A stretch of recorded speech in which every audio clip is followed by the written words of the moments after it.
The Empty Hand, a billion-dollar lesson. Is there a betrayal deeper than the one delivered by the blood in your own veins? Tell me, my friends, how quickly can the world you thought you knew dissolve? How fast can 40 years of loyalty, of sacrifice, and of family be condensed into a single sheet of paper and dismissed with a cold, triumphant smile? When the man who raised you, the man you loved, whose name you carried, uses his final act on this earth not to provide comfort, but to administer the ultimate test of your endurance, how do you respond? Do you fold? Do you weep? Or do you pick up the pieces and prove that sometimes the pawn they thought they cornered becomes the most formidable player on the board? That is the question I had to answer 3 days after my father's magnificent, infuriating life concluded. A word before we begin. If you're watching this, you're here because you understand that sometimes the quietest struggles are the ones that shake the foundation of everything we believe. This channel is for the resilient, for the overlooked, for those who know the sting of being underestimated. Hit that subscribe button and let me know where you are joining me from. You'll want to stick around because this story, my story, has more twists than the roads that lead out of this town, and every single one is a lesson you won't hear anywhere else. Now, let's begin. Chapter 1, The Scorn and the Empty Envelope. The mahogany fortress that was my father's study had never felt colder. It was a room built for power. Dark, polished wood gleamed under the soft light of a towering chandelier, its expensive leather chairs arranged around a table that felt less like a place for conversation and more like a battlefield for capital. The air itself smelled of aged whiskey, old money, and now the heavy cloying scent of cheap victory. I sat in the smallest chair, the one tucked slightly away from the center of the orbit, a place I had occupied in my father's life for as long as I could remember. The observer, the afterthought, the scapegoat. Across from me sat my half-brother, Richard, his face a mask of false solemnity that barely concealed the twitch of his vulture smile. Beside him, their arms linked in a grotesque tableau of marital solidarity, was Celeste, my stepmother of 25 years. Celeste, whose gold-plated kindness had always felt like a thinly veiled weapon, wore a suit that probably cost more than my entire liquid net worth. Their presence was a suffocating pressure, a palpable wall of smug, predetermined certainty. Mr. Abernathy, my father's longtime attorney, a man whose face had seen more drama than a season of soap operas, cleared his throat. The rustle of paper, the final testament of a man worth over $50 million, sounded like tearing silk in the silence. As per the final wishes of Mr. Sterling Vance, duly witnessed and signed 6 weeks prior to his passing, Mr. Abernathy began, his voice a low, monotonous hum that somehow managed to amplify the drama. I shall now read the final disposition of his estate. For the next 20 minutes, I listened to the steady, methodical dismantling of my future, the sprawling primary residence, to Celeste, outright. The controlling interest in Vance Industries, the company I had practically run from the shadows for 10 years while Richard played golf. To Richard, entirely, with a clause specifically ensuring non-dilution of ownership. The private equity portfolios, the offshore accounts, the vintage car collection. Item by item, they were allocated, detailed, and assigned, all to Celeste and Richard. My name, Eleanor Vance, only appeared once. To my daughter Eleanor, Mr. Abernathy paused, lifting his gaze to mine.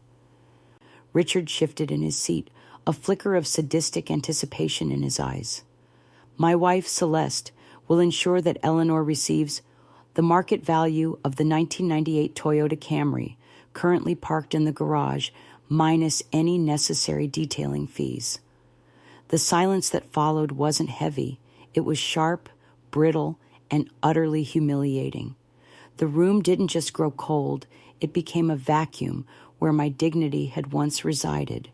I felt the blood drain from my face, not from the value. I had expected little, but from the sheer surgical cruelty of the gesture. A 1998 Toyota Camry. My father hadn't just cut me out. He had used his final legal document to publicly declare my worth to him.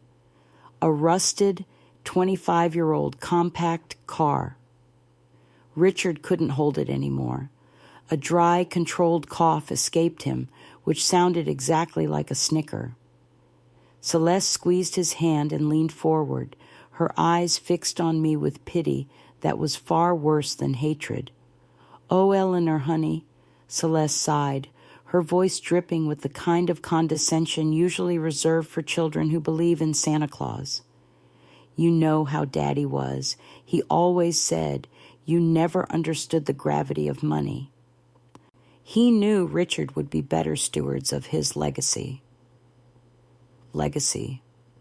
4 decades of my life, reduced to being the woman who didn't understand spreadsheets, the daughter who hadn't been worthy of a single nickel. I didn't cry. Tears, I learned long ago, are a luxury the scapegoat can rarely afford. I simply stood, feeling the weight of the opulent room pressed down on my shoulders. "Well," I said, my voice surprisingly steady, considering the earthquake raging inside my chest. "Congratulations on the legacy, Richard. Enjoy the Camry, Celeste. I'm sure it'll look lovely next to the Bentley." I turned to leave, my pride a fragile shield against the storm of their victory. It was then that Mr. Abernathy, the seasoned, unflappable attorney, broke protocol. He didn't look at Richard or Celeste. His eyes, kind and tired, met mine. "Mrs. Vance," he murmured, using my married name, which my father had insisted I drop years ago. He reached into his leather briefcase, past the stack of certified copies, and pulled out something small, flat, and heavily sealed with red wax. It was a single, unremarkable manila envelope. "There is one final item," he whispered, keeping his voice low enough that it wouldn't carry across the mahogany expanse. "This was left in my personal safe.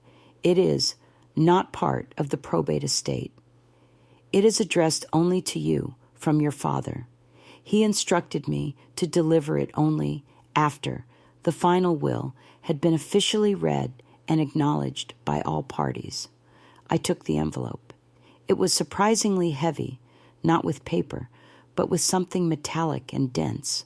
The wax seal bore the simple, almost childlike drawing of Tauk, a knight's shield. Richard, smelling disruption like a shark smells blood, immediately objected. "Mr. Abernathy, what is that? If it concerns the estate, it must be submitted for review." Mr. Abernathy fixed Richard with a gaze that had quelled corporate raiders. "It is a personal communication, Richard. It holds no legal or financial bearing on the assets distributed today. Now, if you will excuse me, my obligation is complete."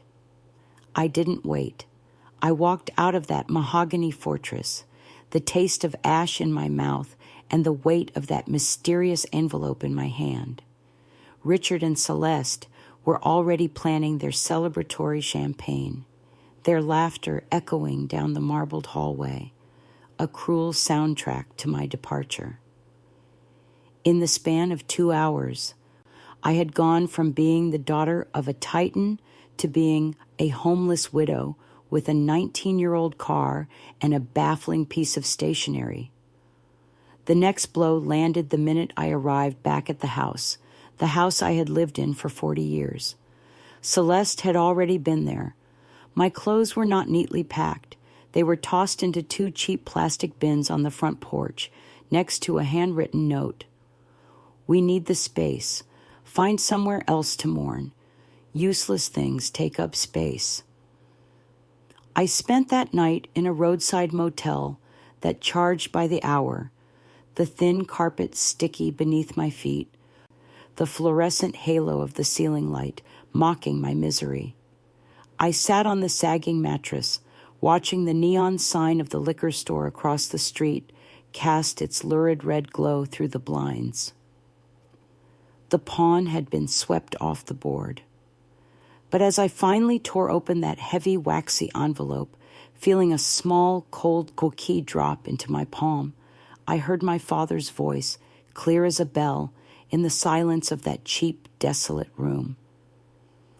I never gave you the money, Eleanor, because I needed to see if you had the courage to take the fortune I truly left you. The game wasn't over. It was just beginning. And the pawn? She was about to find out exactly what it felt like to become the queen. Chapter 2, The Secret Vault and the Inverse. Coup, the 49-a-night motel room with its damp scent of stale cigarette smoke and desperation, was the most unlikely incubator for a multi-million-dollar plot. Yet, that is precisely where I found myself 3 days after my father's funeral, meticulously examining the contents of his final silent message. The manila envelope, sealed with the insignia of a knight's shield, contained not cash, but 2 objects, a small, tarnished brass key, and a heavily embossed card.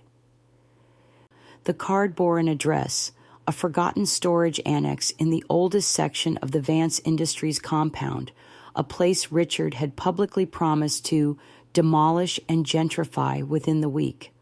Below the address, etched in my father's unmistakable sloping hand, were 3 words that resonated with the solemnity of a final command. The true legacy. I spent the rest of the night plotting, the cheap fluorescent light above my head humming a monotonous dirge.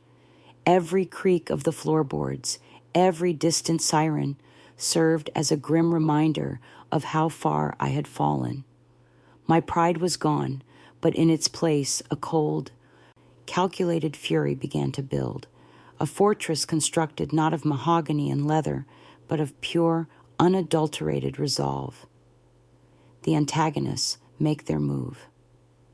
Meanwhile, Richard and Celeste were wasting no time celebrating their easy victory. The very next morning, the financial news was ablaze. Vance Industries announces rapid restructuring. The headlines screamed. Richard, looking slicker than ever in a new bespoke suit, gave interviews where he gushed about streamlining operations and shedding dead weight, a phrase I knew was meant as a thinly veiled jab at both my father's old guard and, implicitly, at me. He announced the immediate liquidation of several long-term, low-yield company assets my father had held on to not for profit, but for stability and personal loyalty to the people running them. Richard was tearing the fabric of the company apart, driven by the reckless hunger of a child who had finally been handed the keys to the candy store. He was not managing a legacy. He was ransacking it. I knew I had a limited window. Richard's impatience was my clock. The moment he sent the bulldozers into that old annex, my one remaining clue would be lost forever. The irony wasn't lost on me. They had kicked me out of the mansion, built on my father's wealth, only to send me digging in the metaphorical dirt of his past. The journey to the scapegoat's inheritance. My infiltration of the old Vance annex felt like something out of a badly written spy novel. It was a sprawling, concrete wasteland, slated for demolition, guarded only by a rusted chain-link fence and a single, sleepy security guard more concerned with his crossword puzzle than intruders. The air in the annex was thick with the dust of forgotten industry and the heavy metallic scent of decay. The contrast with the opulent, polished world Richard and Celeste now inhabited was jarring.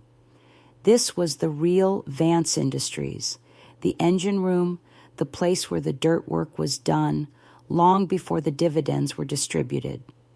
I found the location described on the card, a small, unmarked utility door behind a row of mothballed server racks. The brass key felt instantly right in the old, heavy lock. It turned with a satisfying thunk, a sound that felt more momentous than the gavel drop that had sealed my fate the day before. Beyond the door lay a small, climate-controlled vault, entirely unlike the rest of the facility. It was a sanctuary of concrete and steel, lit by a single, weak bulb.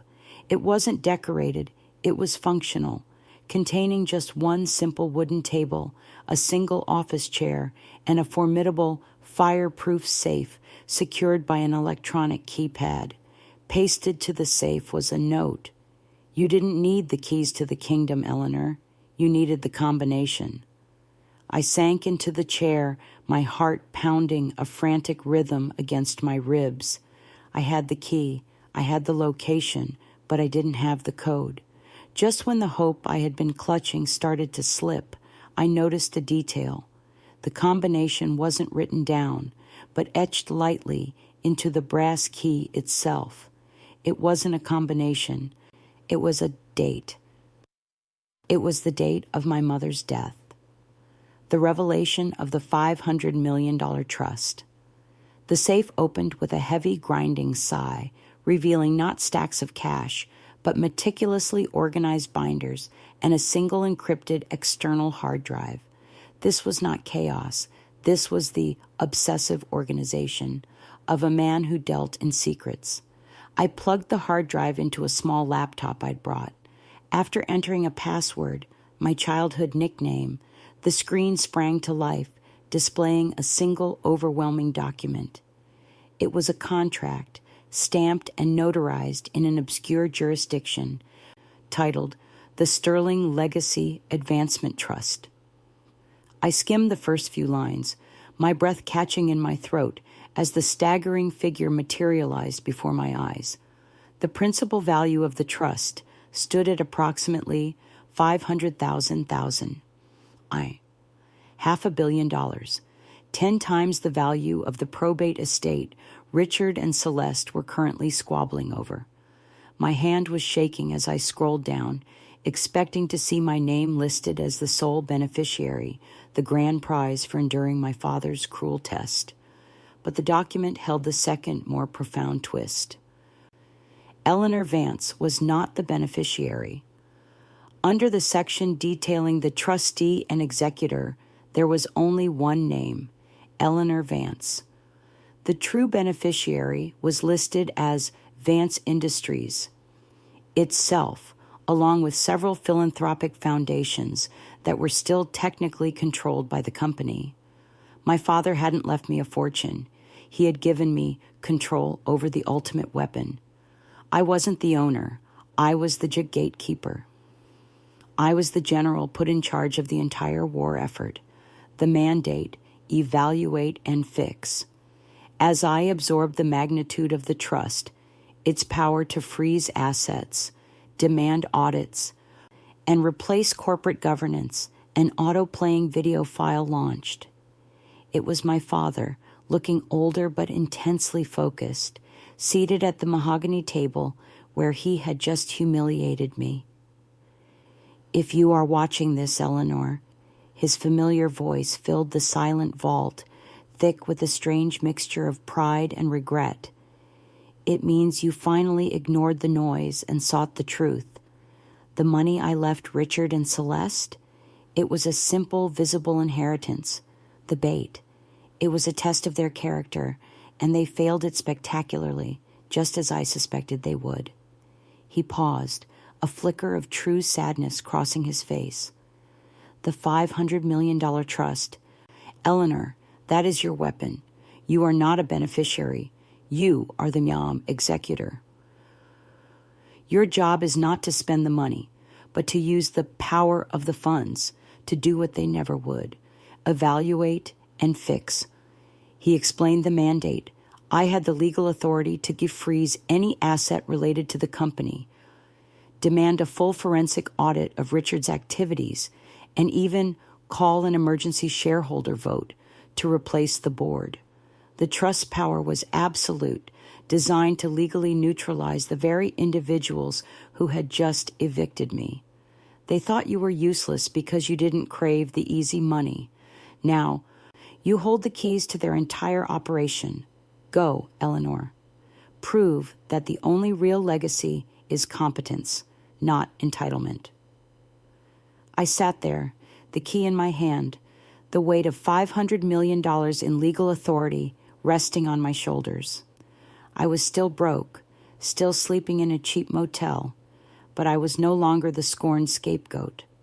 I was the silent, all-powerful queen, holding all the cards. Richard and Celeste thought they were playing checkers. They hadn't realized I was holding the instructions to the nuclear football. The coup had begun. Chapter 3, The Pawn Launches, Her Counterattack, the rancid carpet and the buzzing neon sign of the Sunset Inn suddenly felt less like a prison and more like a high-security war room, the 500 million sterling Legacy Advancement Trust. Was not a passive inheritance, it was a loaded cannon, and I, the pawn they'd discarded, had my finger on the trigger. My first call wasn't to a friend or a therapist, it was to Mr. Abernathy. I knew he was the only man who could validate the trust and mobilize its formidable power quickly enough to stop the destruction Richard had initiated. When I called his private line, the first words out of his mouth were clipped, professional, and slightly wary. Eleanor, I understand this is difficult, but legally, the probate estate is irrelevant, Mr. Abernathy, I interrupted, my voice surprisingly steady, the exhaustion of the last few days transmuted into a razor-sharp focus. I'm calling about the Sterling Legacy Advancement Trust. I need you to confirm its validity and immediately activate its authority under Section 4, subsection A. Silence stretched across the line, heavy with shock. Mr. Abernathy, a man who rarely betrayed emotion, actually gasped. The trust? But I was instructed never to reveal its existence unless a certain protocol was triggered. He stammered. The protocol was triggered when the executor was successfully named and received the key, I replied, reciting the precise language I'd found on the drive. I gave him the file name, the encryption key, and the notarization codes. Abernathy spent the next hour in furious, frantic verification. When he finally called back, his tone had shifted entirely. It was no longer guarded. It was reverent. Eleanor, my apologies. The trust is real. It is staggering. And your authority as the sole executor is absolute concerning any major operational decision regarding Vance Industries, he confirmed. The trust, through its complicated web of holdings, controls 51% of the company's non-voting shares, giving you effective veto power over the board. This isn't just leverage, Eleanor. It's a coup. The contrast was delicious. I was sitting on a bed smelling faintly of bleach and budget detergent, initiating a $500 million legal maneuver. The paper bombs drop. Richard's arrogance had given me my opening. He had publicly announced the sale of the corporate headquarters building, a cornerstone asset my father had cherished, and the unilateral closure of the R&D division, a direct violation of the trust's mandate to maintain Vance Industries' long-term stability and innovation. Under Mr. Abernathy's precise direction, we spent the next 6 hours drafting the legal paperwork. These weren't polite letters. They were paper bombs designed to detonate in the heart of Richard's premature empire. First, the official notice of executor authority. This document established my legal control and superseded any internal corporate decisions made since my father's death. Second, the cease and desist order, specifically targeting the sale of the headquarters and the dissolution of the R&D division. The final and most brutal move, a notice to all major financial institutions, freezing any and all corporate accounts directly tied to Vance Industries and its subsidiaries, pending a full internal audit authorized by the new executor. "We are not just stopping him, Eleanor," Abernathy explained, sounding exhilarated. "We are cutting the air supply to his entire operation. Richard can't sell, he can't buy, and he certainly can't pay the payroll next week. His reign ends the moment the clerk stamps these papers." By 4 o'clock that afternoon, the documents were served by courier directly to Richard's corner office and hand-delivered to the legal departments of 3 major banks. I sat back, watching the hands of the cheap plastic wall clock tick, anticipating the moment the power structure of the Vance dynasty would shatter. The sound of shattered certainty. The inevitable phone call came exactly 40 minutes later. My disposable cell phone, the one Richard had always ridiculed for being common, vibrated aggressively on the flimsy nightstand. Richard's name flashed, but the photo he'd set, a smug headshot taken after his last dubious promotion, seemed to already be cracking. I let it ring twice before answering. "What in God's name is this, Eleanor?" Richard's voice roared, stripped entirely of its polished veneer, raw with panic and disbelief. The shock in his tone was the sweetest sound I had ever heard. "Hello, Richard," I replied calmly, savoring the cool, hard edge in my own voice. "Did the courier find you all right? I hope the stationery was to your liking." "Don't play games. My accounts are frozen.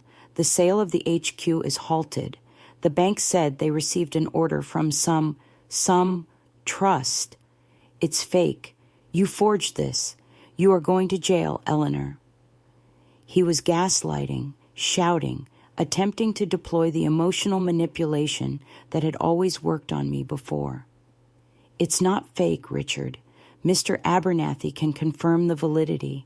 And no, I won't be going to jail. You, however, are now attempting to manage a corporation whose assets are under the direct control of an executor you never knew existed," I explained, my tone academic, detached. "You inherited a car, Eleanor. You have nothing. I inherited the authority, Richard. A subtle but important difference," I countered.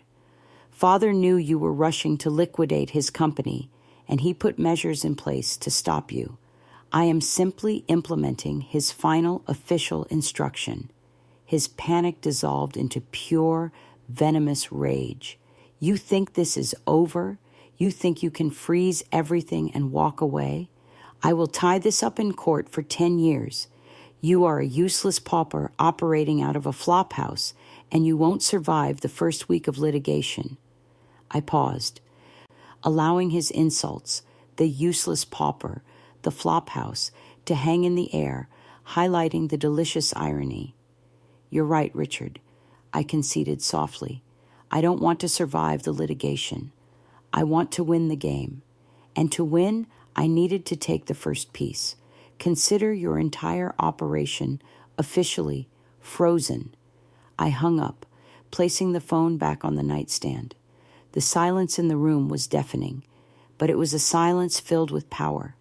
I looked at the plastic bins containing my meager belongings and then at the legal documents affirming my $500 million authority. The pawn had moved, and for the first time in my life, the move was forward. The game had just changed direction. The next move would be a painful one for Richard. The board meeting. Chapter 4, The Boardroom Brawl, The Reversal Game. The air in the Vance Industries boardroom tasted different than the stale smoke of the Sunset Inn. It was crisp, recycled, and faintly metallic. the scent of power and high-stakes negotiation. Yet, as I stepped across the threshold, walking past the massive, intimidating oil portrait of my father, I felt utterly immune to its usual gravity. The flimsy motel room was the stage for my humiliation. This opulent room, with its 15-foot mahogany table, would be the arena for my triumph. Richard and Celeste were already seated, flanked by their expensive legal team.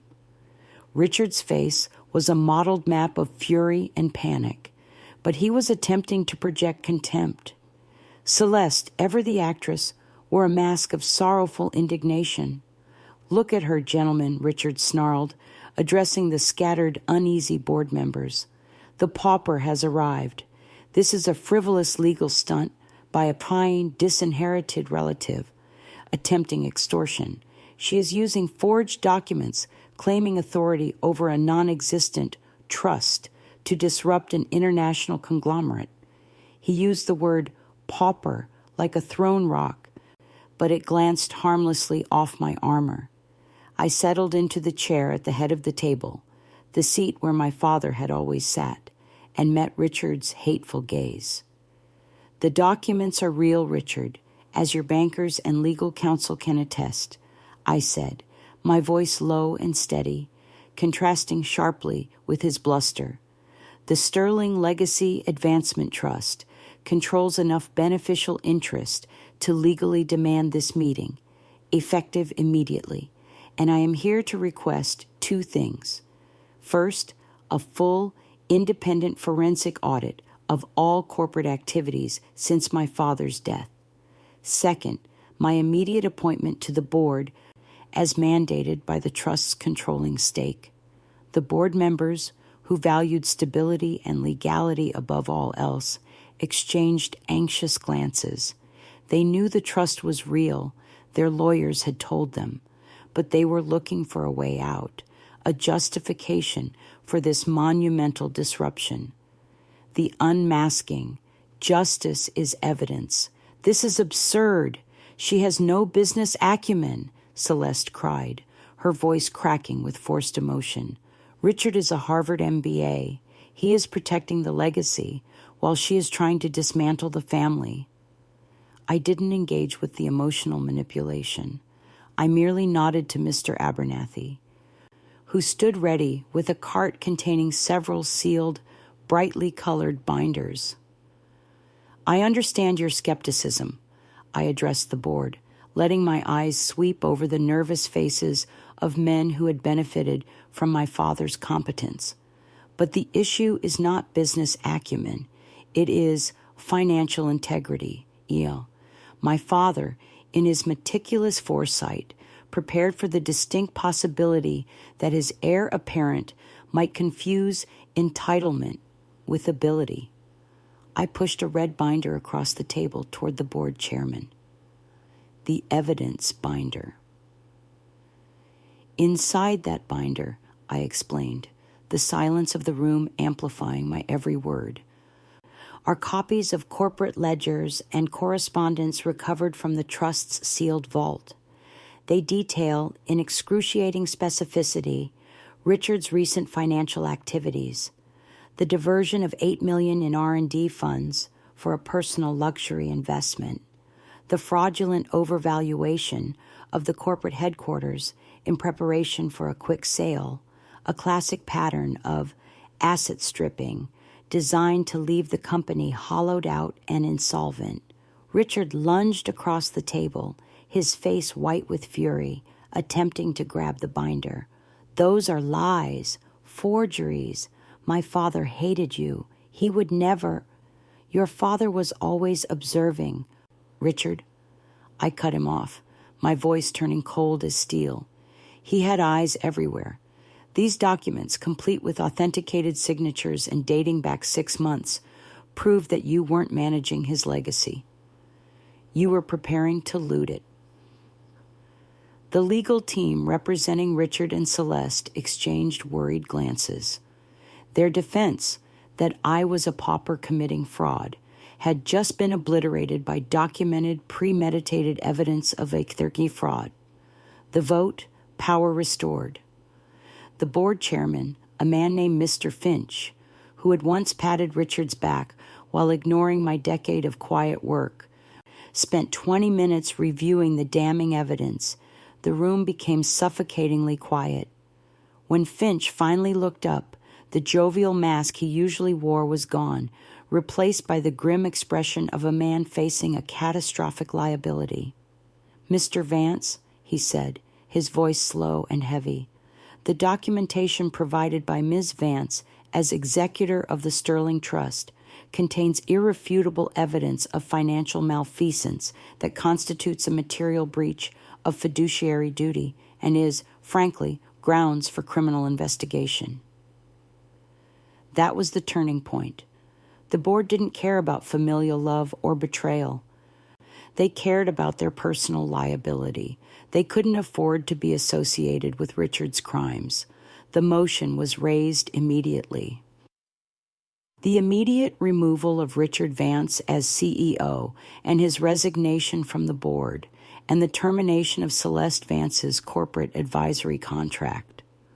The vote was a swift, humiliating landslide, 7-0. Richard collapsed back into his chair, stunned, defeated not by me, but by the cold legal precision of his dead father. Celeste, however, found her manipulative voice one last time.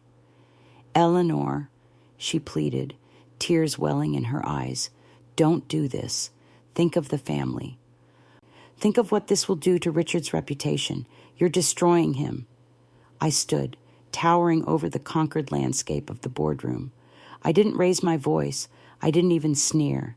My victory required no theatrics. "You both told me I was useless and that I didn't understand money, Celeste," I stated simply. "I think my understanding is perfectly clear now. You called me a pawn. A pawn can move one space at a time, but when she reaches the final row, she becomes a queen." I looked at Richard, his face contorted in silent, impotent rage. "You are officially stripped of all corporate titles. The company is mine to fix." The sheer, surgical reversal was complete. The outcast was now the chairman. The pauper controlled the conglomerate. The emotional catharsis of seeing their smug certainty crumble was immense. I didn't just get justice. I got the company my father always knew I should run.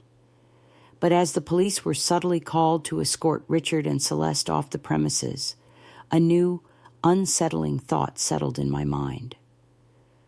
Why had my father created a secret trust to stop Richard, but still left Richard $50 million in the main will?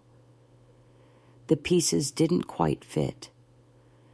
There was a secret deeper than financial malfeasance lurking beneath the surface of the Chess Sterling Legacy Advancement Trust, and I had just inherited it all. Chapter 5. The Sweet Payoff, Losing the House and the Name. The boardroom coup had been surgical, but it lacked the personal satisfaction I craved. Richard and Celeste had been stripped of their corporate titles and their lavish salaries, yet they still retreated to their greatest symbol of unwarranted entitlement: the Vance family mansion. The house where Celeste had thrown my belongings onto the curb was now their last refuge. My focus shifted immediately from the boardroom to the curbstone. The next morning, the calls began. Not calls of remorse or apology, but frantic, demanding bursts of self-pity. Richard first. "Eleanor, you need to be reasonable. This is family. You've made your point. Unfreeze the accounts and we can negotiate. You don't want to see your brother ruined." He didn't sound like a brother. He sounded like a captured hostage trying to bargain his way out of a cell. Then came Celeste, the manipulator. "Honey, think of all the Christmases. I was a mother to you. I kept this house together. Surely, we can just live here quietly while you run the company. It's what your father would have wanted." I listened to their pleas, their lies, and their gaslighting. The same corrosive rhetoric they'd used to push me into the Sunset Inn and felt nothing but cold resolve. They wanted me to show mercy, but mercy hadn't been on the table when they told me to find somewhere else to mourn. The house always wins. The mansion was Celeste's most prized possession, the jewel she had stolen from my mother's memory. It was the only asset Richard and Celeste had personally inherited outright in the main will, and they considered it untouchable. I knew the layout, the gardens, the secret little sunroom where my father used to hide with his newspapers. It wasn't just a house. It was the physical manifestation of my childhood dignity that they had trampled. Reclaiming it had to be absolute. I instructed Mr. Abernathy, who was now operating with the focused zeal of a man righting a decades-old wrong, to execute the next phase of the trust's power. Celeste believes the house is hers, free and clear, I explained to him. But my father, a man who built his empire on leverage, never let anything be entirely free and clear. I need you to find the original mortgage note and any subsequent liens Richard may have quietly taken out against it to fund his recent stock market gambles. Within hours, Abernathy's team discovered the truth. Richard had indeed quietly taken out a massive equity loan against the house only 3 months prior, a high-risk loan designed to bolster his personal investment portfolio just before the crash he'd engineered at Vance Industries. The loan was held by a private institution and the payment was due. The ultimate irony, eviction day. I did not wait for the deadline. Using a discrete fund within the Chas Sterling Legacy Advancement Trust, I initiated an immediate, clean purchase of the high-risk mortgage note and the subsequent debt, transferring the entire liability to a shell company controlled entirely by me. I wasn't buying the house yet. I was buying us the right to call the debt immediately. I drove back to the mansion that afternoon, not in the old Camry, which I had already donated to a women's shelter, but in an unpretentious black sedan driven by a legal aid. The scene was perfect. Richard was on the lawn, yelling into his cell phone, his face blotchy and red. Celeste was directing gardeners to prune a rose bush, a desperate, pathetic attempt to maintain the illusion of normalcy. I walked up the sweeping driveway, handing the legal aid a single, neatly folded document. The aide, a young woman with a crisp demeanor, walked straight past Celeste and handed the paper to Richard. Richard snatched the paper, his eyes quickly scanning the letterhead. His face, already pale, lost all color. He looked up at me, his eyes wide and vacant. "What is this? This is a foreclosure notice," he whispered, the sheer impossibility of the situation crushing his voice. "It's the notice to vacate." "Richard," I confirmed, feeling a profound stillness inside me. "The debt you took out against the property is due immediately. The new lien holder has called the debt. You have 24 hours to vacate the premises." Celeste dropped her pruning shears. They clattered harmlessly onto the meticulously manicured lawn. "Eleanor, stop this madness. This is elder abuse. This is my home." "It was my father's home, Celeste. And then you made it my home for 48 hours before you decided I needed to be tossed out like trash," I countered.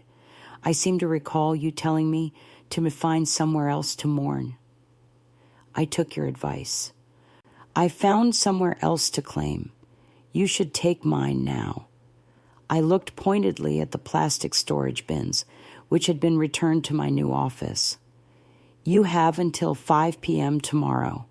I suggest you pack only what you can carry. The rest will be professionally inventoried." The look on their faces, the sudden complete collapse of their entitlement, replaced by raw, visceral fear, was the sweetest payoff a pauper could ever hope for. They were scrambling to save their designer bags and tailored suits, suddenly reduced to the same desperate scramble they had forced upon me. The ultimate irony was that their own greed, Richard's loan against the house, had been the weapon I used to destroy their final foothold, victory and the haunting silence. I returned to the house the following evening after receiving photographic confirmation that Richard and Celeste had fled in a hired minivan, leaving behind a wake of half-packed resentment. I walked through the empty rooms, the heavy silence far more welcoming than their loud, phony laughter. Celeste's expensive cosmetics and Richard's endless golf trophies were gone. The house felt cleansed. I stood in the foyer, where Celeste had told me I was useless, and inhaled deeply.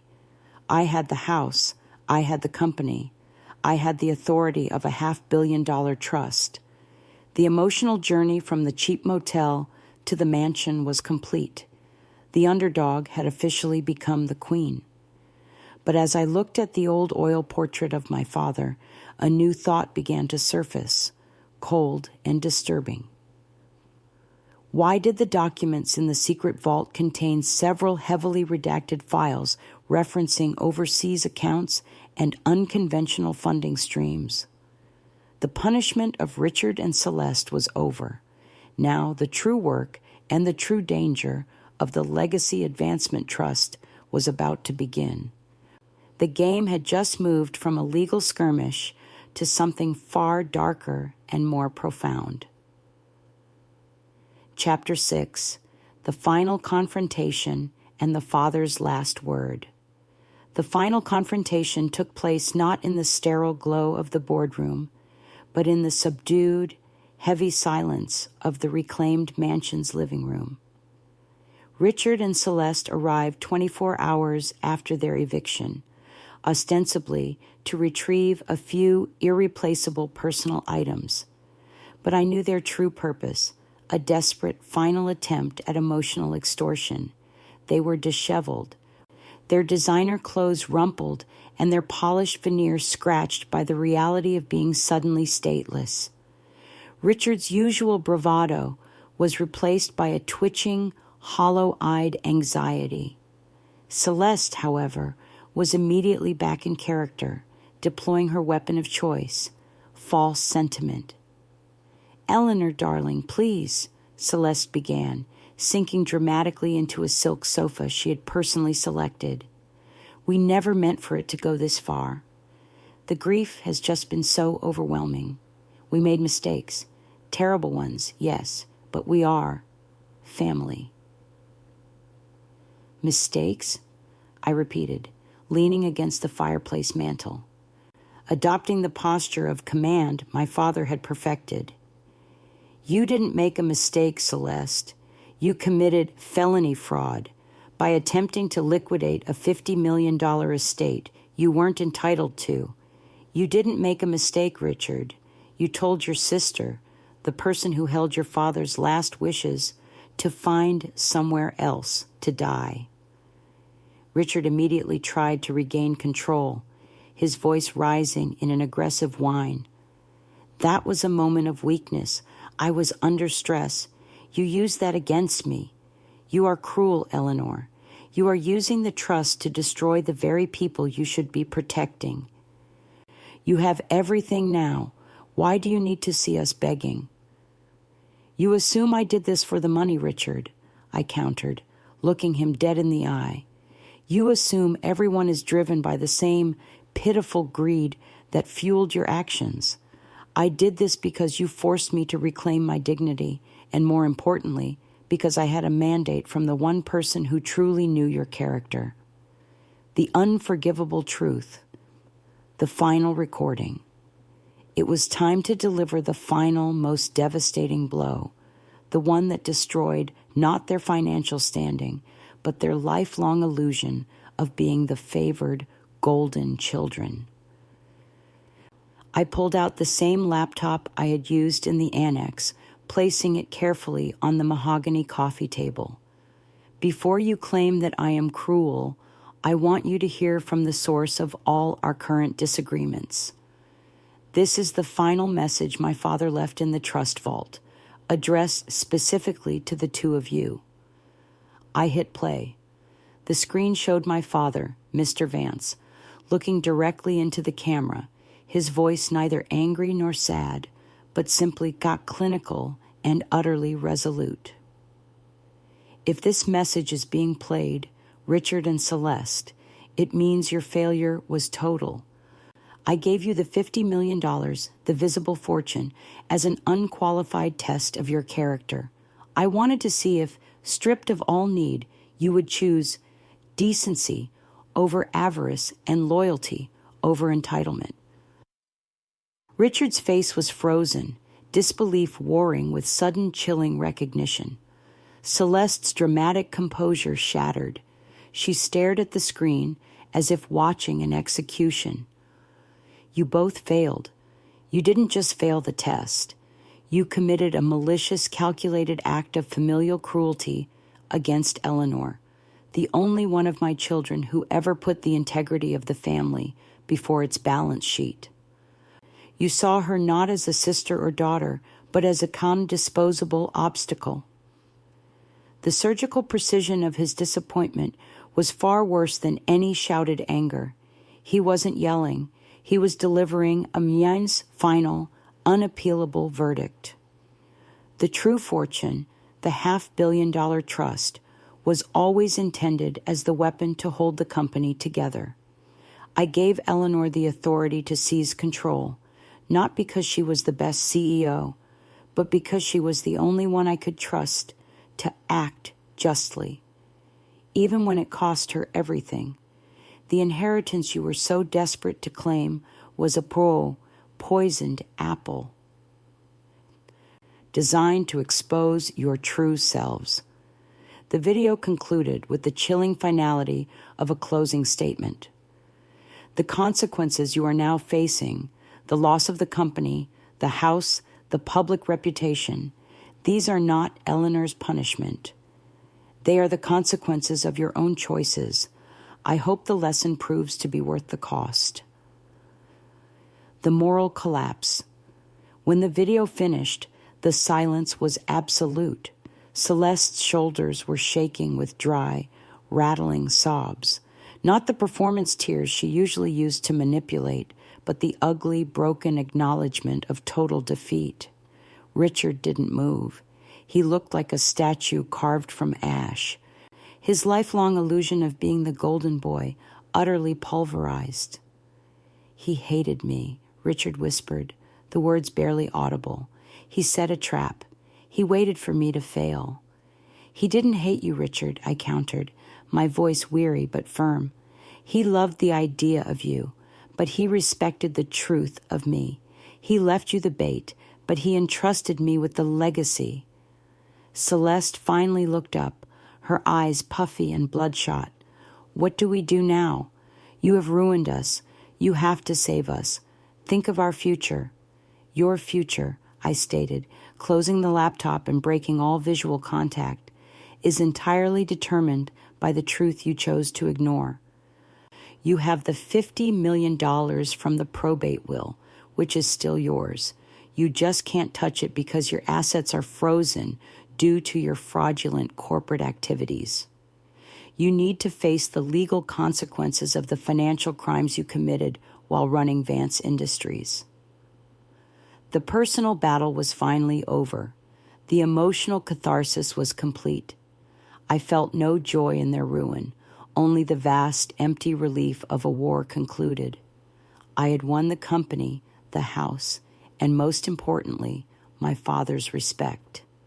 But as I watched them finally stumble out of the house, defeated both morally and financially, the image of those heavily redacted files from the trust vault flashed in my mind, the files referencing unconventional funding streams and offshore settlement entities.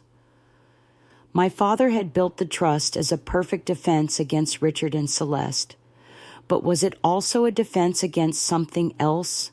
Against a threat that neither $50 million nor $500 million could buy my way out of?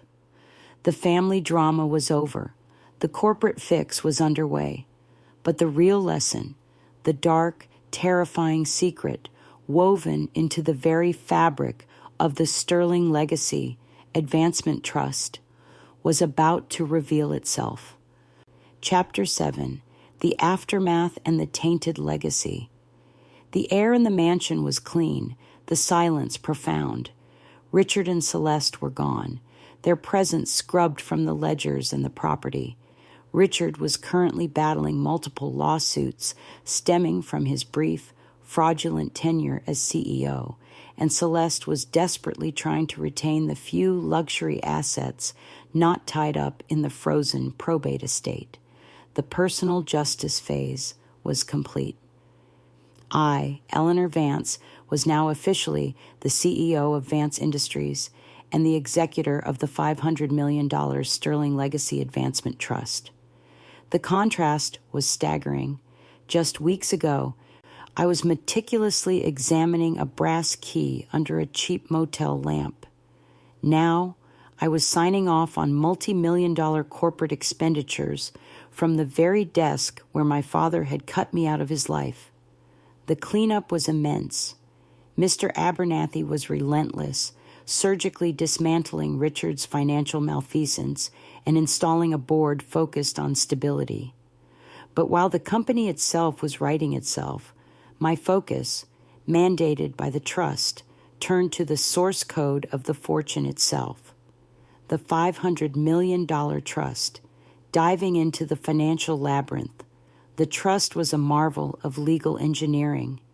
It was deliberately opaque, nested within holding companies and offshore jurisdictions, designed to withstand any challenge, even, I realized with growing dread, challenges from legitimate authorities. The trust wasn't just complex, it was aggressively hidden.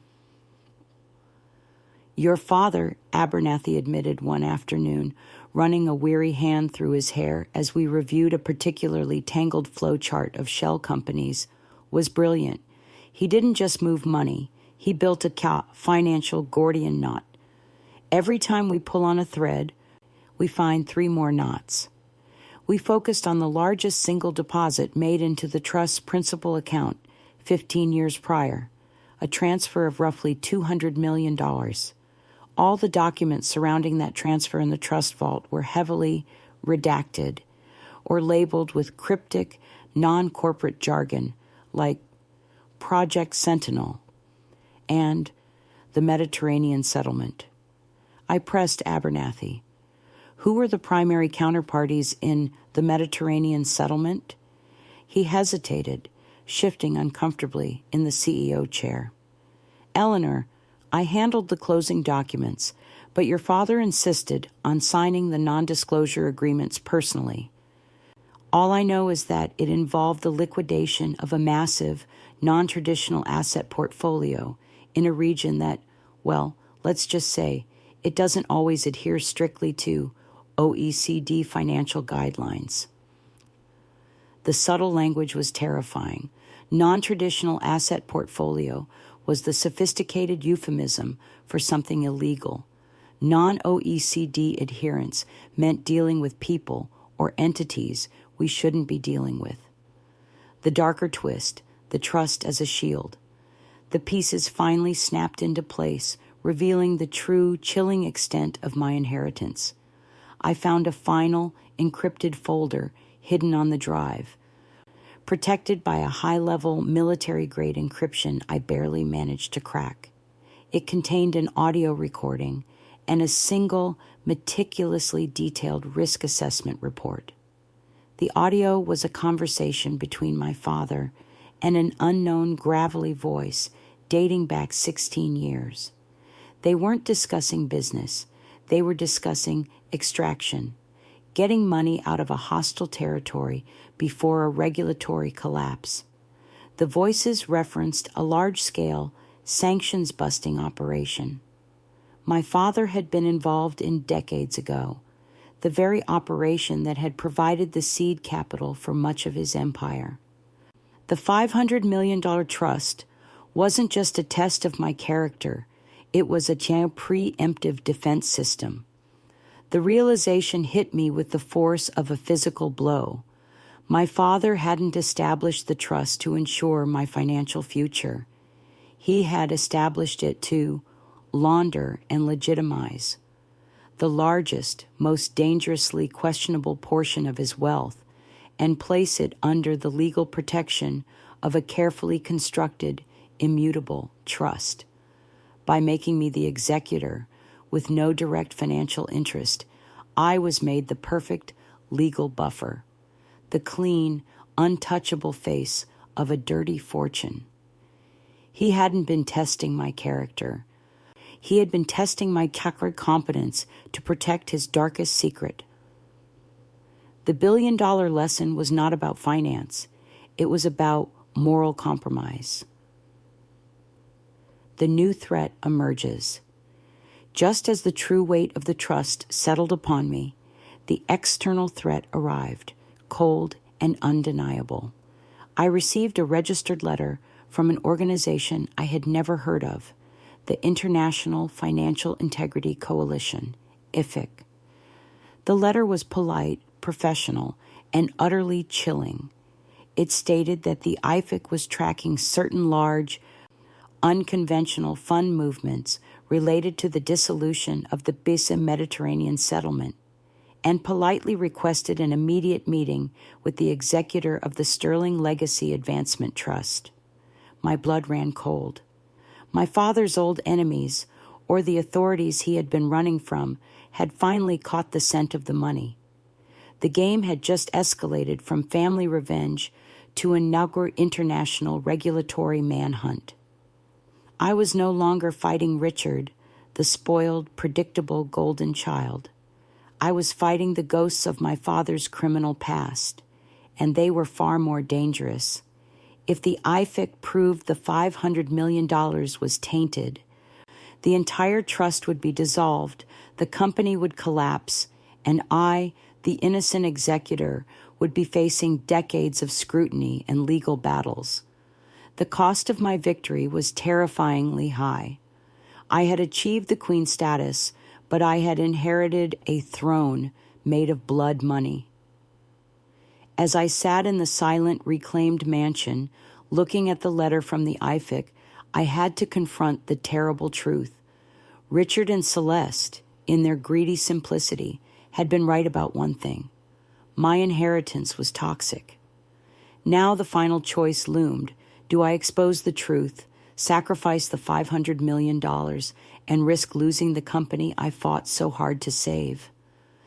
Or do I uphold my father's final cynical legacy, using his dirty money to stabilize the company and potentially do good, but live with the knowledge of the crime? The final move of the game was not about winning. It was about moral survival. Chapter 8, The Tainted Legacy and the Queen's Decision.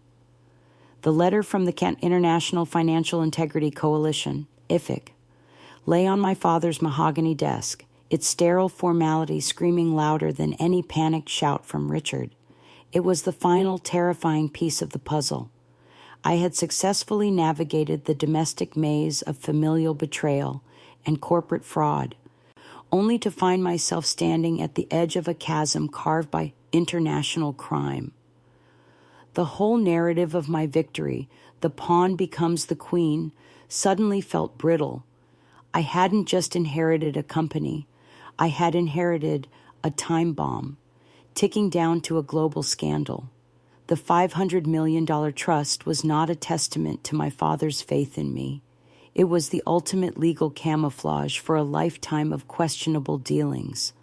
I was contemplating this terrifying reality when the final, inevitable interruption arrived. The final, desperate alliance, Richard called, his voice tight, not with anger, but with a terrifying, calculated sobriety. Eleanor, we need to talk. Not about the company, not about the house, about Project Sentinel. He knew. He had stumbled upon the same file names and the same overseas settlement jargon that had haunted my investigation. Richard and Celeste were now operating out of a cheap rental, facing bankruptcy, but they held the one thing I desperately needed: knowledge.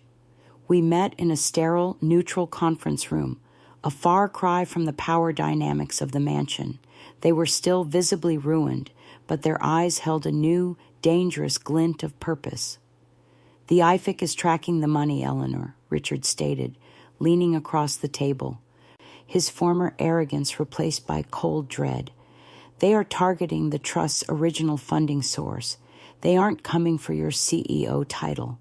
They're coming for the crime." Celeste quickly added, her voice low and venomous, "We found the same files you did. The Mediterranean settlement was a massive sanctions evasion scheme, run by your father and a group of very dangerous people. Richard was too blind and greedy to look past the $50 million, but when we realized you had the $500 million, we started digging for leverage. They weren't begging for money anymore. They were offering a transaction. We are offering you a deal," Richard concluded. "We know the key players in Sentinel. We will cooperate fully with the IFIC, expose the entire scheme, including our father's role, in exchange for BS full legal immunity from the corporate fraud charges you filed against us, and enough capital to start over. You get a clean slate for the trust, but you lose the $500 million when it's seized." They were giving me a choice: moral purity at the cost of the legacy, or tainted power at the cost of my soul. The father's final contingency. I didn't answer them. I simply pulled out the final, unread file I had found buried within the trust's data structure, labeled "Final Instruction upon threat of dissolution." I played the final video. My father appeared, looking frail, but his eyes were sharper than ever. "If you are watching this, Eleanor, it means you have stopped Richard's destruction, and now you face the true test, the external threat." He explained the origins of the $500 million with brutal honesty. It was indeed the result of ethically questionable, though legally complex maneuvers designed to protect his family's economic future during a volatile time. He admitted the money was tainted, but argued his goal was noble. "I knew the IFIC would eventually come, Eleanor. They are looking for a criminal to prosecute. They are looking for a simple narrative. You have two options, and both are equally difficult." His voice took on a solemn, terrifying quality. "Option 1, you follow Richard's path. You expose the truth. You give the money back. You will be hailed as a heroine, but the company will collapse. The pension funds will be liquidated, and the legacy I spent 50 years building will be reduced to ash. The moral high ground is lonely. Eleanor. Option 2, you maintain the lie. You use the contingency plan I built into the trust, the redemption protocol." He detailed the protocol, a complex multi-year plan to legally sanitize the funds by investing the entire $500 million into high-impact philanthropic foundations focusing on ethical infrastructure and sustainable development, with me as the public face. The money would still technically be under the IFIC's radar, but they would have to face the immense public relations nightmare of seizing $500 million meant for global good. The IFIC wants a criminal, not a moral dilemma. Eleanor, the only way to cleanse dirty money is to use it to clean the world. The choice is yours. Be morally pure and destroy my work, or accept the tainted inheritance and use the power to truly change things. The Queen's decision. The air in the sterile conference room was thick with possibility and peril. Richard and Celeste watched me, waiting for my choice. If I chose option 1, they walked free. If I chose option 2, they faced prison. I looked at the moral high ground, the clean, empty space where Vance Industries would once have stood. And then I looked at the vast, complicated power of the trust. I remembered the face of the kind old accountant Richard had tried to fire, the hundreds of employees whose livelihoods depended on the company's stability, and the pure, exhilarating challenge of actually building something good. "I won't be taking your deal, Richard," I stated, closing the laptop. Richard's face crumpled. You're choosing the crime? You're choosing to go down with the ship?" "I'm choosing my father's legacy, Richard. Not the crime, but the redemption protocol," I confirmed. "I won't save you. You need to face the consequences of the corporate fraud you committed." My father's lesson was never about saving those who wouldn't save themselves. I stood up, the authority of the Queen finally settling into my bones, heavy and complete. I will not destroy the work of thousands of people for the sake of moral purity. I will use the power of the trust to enact my father's final, redeeming plan. I will use the tainted money to build a clean future. Richard and Celeste were arrested later that day on charges of corporate fraud, the final, satisfying end to their greed. They had tried to sell their secret for freedom, but I had refused to pay the price. Epilogue, 6 months later. 6 months have passed since I made that choice. Richard and Celeste are awaiting trial, facing years in prison, a justice earned by their own avarice. The Vance name is now being rebuilt, not on mahogany and secrets, but on the Vance Global Advancement Foundation, the nonprofit engine funded entirely by the $500 million trust. The IFIC investigation is ongoing, complex, and painfully slow, but they are tangled in the moral thicket I place before them. Every asset they try to seize is now tied to building schools, clean energy projects, and saving lives. The public sympathy is with the foundation, not the regulators. I run Vance Industries and the foundation from the mansion, now less a fortress and more a mission control center. I didn't get the simple, clean victory I initially wanted, but I got something far more valuable: the knowledge that I alone had the competence and the courage to wield enormous, complicated power for good. My father's lesson wasn't about money or betrayal. It was about defining your own morality in the face of absolute power. And I proved, finally, that the pawn who was thrown away can indeed become the queen, even if the throne is built on a very complicated foundation. If Eleanor's choice resonated with you, the difficult decision between moral purity and practical power, hit the subscribe button and let me know in the comments. If you inherited the tainted $500 million, would you expose the crime or use the money for good? Your answer reveals the true cost of legacy,